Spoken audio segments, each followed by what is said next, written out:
Hey Mursi guys, so on this video change chekuradza kuti una apply sei for basa ku MSC Cruises. So chinhu chekutanga unoenda pa Google whether on your phone or on your laptop, but I would recommend ushandise laptop or computer kuenda ku internet cafe kana usina laptop or computer. So uenda pa Google type out MSC Cruises vacancies and then you press enter. Then the first link ichabuda yakanzi job openings at MSC Cruise Division. Opakanzi MSC Cruise Division. Ndo paunoclicka, ndo paunobaya. Okay. So ichakubudisira page yakanzi all jobs.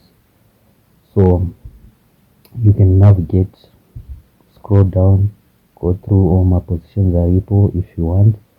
Uchicheka yauri kuda yaunoona uri unoqualify ende pane mapeji akawanda 3 4 5 ayo. Next uchiona mamwe zvichidaro uchiona madifferent vacancies aripo anoenderana nequalification yako. Or you can scroll up woenda pa search tab, then you actually search for the job you are looking for. Like for instance in my case ndoda kuapply for multimedia.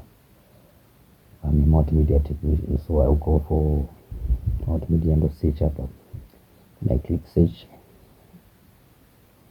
So ichatipa ma results emapost anenge aripo are related nesearch yandaisa yemultimedia.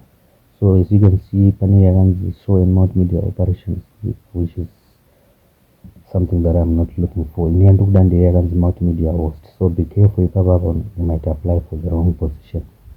So make sure kuti position yauri kuda yacho ndiyo chaicho. In my case this one is the right one. Ndo click on multimedia host, right? Ndo now click hapo pakanzi apply now, then start the application right away.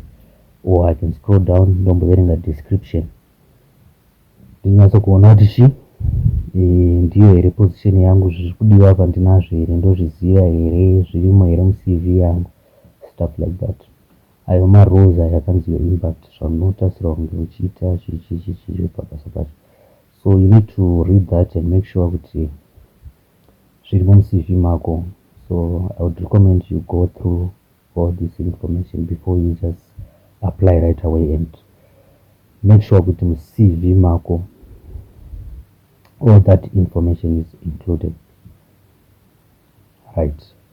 So once we confirm or make sure, you can then go ahead and click apply now.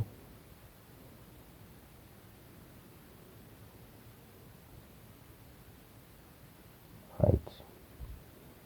The first thing I need to upload my CV. To click up on upload resume. Then I go open a CV rank and save. To select a CV rank. That's why I recommend you to munashandise laptop. Then I click OK up. You have uploaded your resume successfully. Nobva wariona panapa kuti zvishuwa ravapo. Then you go ahead to type an email yako.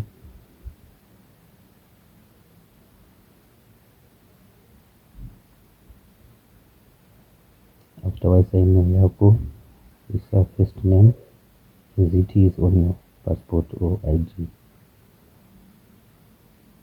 Surname or last name, country of residence, Zimbabwe, even though I stay in SA, but Zimbabwe.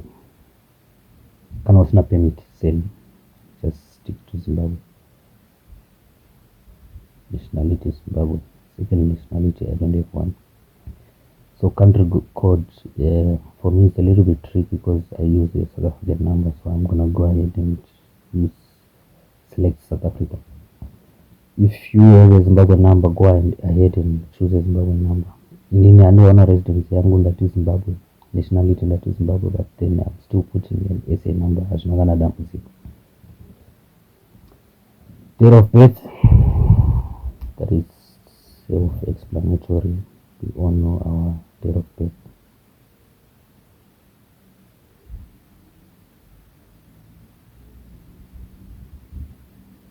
Gender, kana uri male, kana uri female, hakuna zvana other. I'm so sorry for vamwe vaya. Then makati nzwe MSC Cruises website. kana wakawanzwa neguwa unongoselecta kuti paguwa. So language English, then you choose kuti unoitaura zvemhando ipi, zvelevel ipi, beginner here, intermediate, business proficient here. For my case is business proficient. You select. Kana une mamwe languages awakaita like ana Spanish chichi and you have proof yema certificates iwayo like ana German chichi, you attach those documents there. Nandina ningozwa English chat. Une mamwe supporting certificates or diploma, degree chichi, anything to accompany your application with. Ndopa uno attach hapa one by one. So nichatanga ne degree,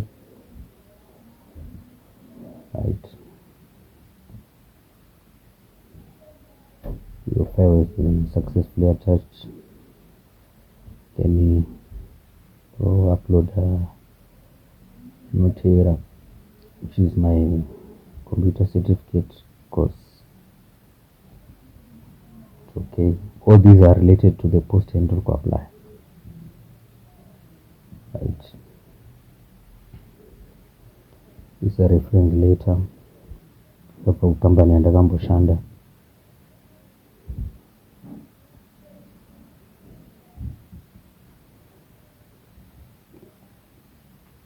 This is IPM kana usina ili first time yako ku apply for ship, you don't have to worry, just inde vanhu vakatomboshanda maship already inodiwa when you apply. But kana usina it's okay, you can still apply. Right, so I have attached 5 documents akwana. You cannot upload more than 5. If you try to upload H6 for instance, you gotta choose this English certificate. You're not gonna ramba. Actually not ramba because maximum is 5. Yes, you can see a ramba. Okay, so you choose the best 5 are more important. And it okay. Meaning the narrow ndakamborita visa in the past. Kana usina unongoti no, don't lie guys. So far this is not an experience on that no. Previous experience on board, yes. Musanyepa guys, inini zvino ndinazvo ndakambozvita. But you can also not first time you could just say no, you can still get an interview or the job. Chakashata kunyepa. So once you click submit. Make sure everything is correct. Then you click submit. You wait for it to load them. Okay, the page up and over that Ronald you successfully applied for multimedia hosts. That application it. So if you go, you can go back to home or you can search for another position. It's up to you. If I go to my email right now, you should expect corner email in the same time soon after YP's application.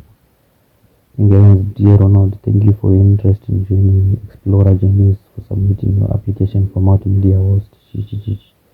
Yeah, what is it? Application do I want to receive? Explorer Journeys ne MSC one, so don't be confused. Saka once you get this email, application yako yaita yabudirira shafamba. So this is how you apply for a job for MSC online. Then kana uchinge wapasa CV rako rapasa anokusenda vachikuti choose a date for interview. Wakasununguka kuita interview rini.